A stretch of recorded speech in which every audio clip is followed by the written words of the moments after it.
রে মুম্বাই ইন্ডিয়ান্স, তোরা কি আরসিবির স্বপ্ন পূরণ হতে দিবি না?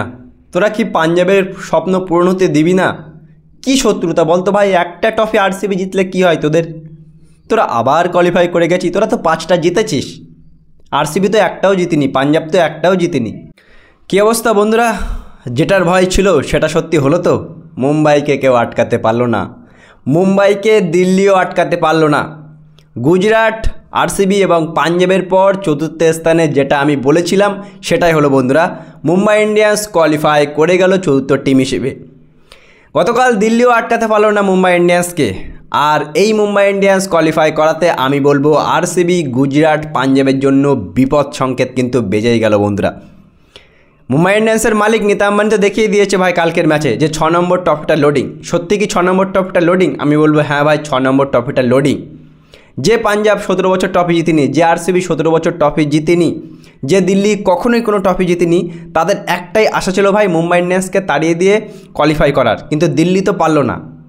সুতরাং এই মুম্বাই ইন্ডিয়ান্স কোয়ালিফাই করে কি তাহলে আরসিবি আর এই যে পাঞ্জাবের 17 বছর ধরে টপে জেতার যে স্বপ্ন, সেই স্বপ্নটাকে দুঃস্বপ্নে পরিণত কি মুম্বাই ইন্ডিয়ান্স করবে? আমি বলবো বন্ধুরা হ্যাঁ করবে।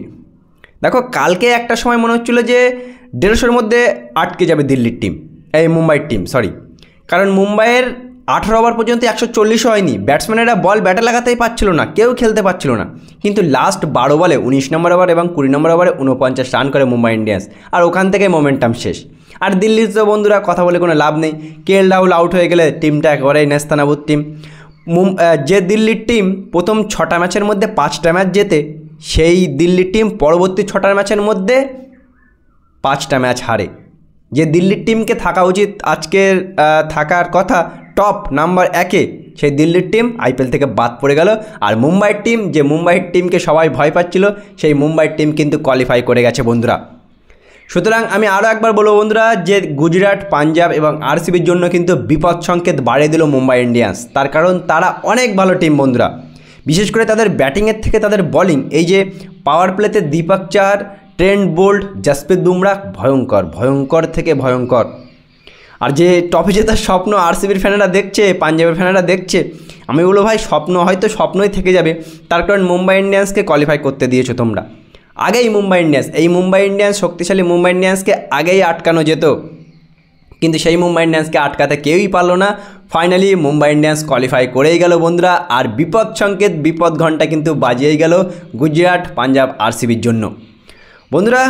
মুম্বাই ইন্ডিয়ান্স তো উঠে গেল, কোয়ালিফাই তো তারা করে গেল অলরেডি। সুতরাং এই মুম্বাই ইন্ডিয়ান্সকে কি কেউ কোনো টিম আটকাতে পারবে? আমার তো মনে হয় না বন্ধুরা পারবে। 6 ট্রফি হয়তো লোডিংয়ে হতে পারে। আর গতকাল ম্যাচে তো নীতা আম্বানি দেখিয়ে দিয়েছে 6 নম্বর ট্রফিটা লোডিং, হয়তো স্কিপ লেখা হয়েই গেছে।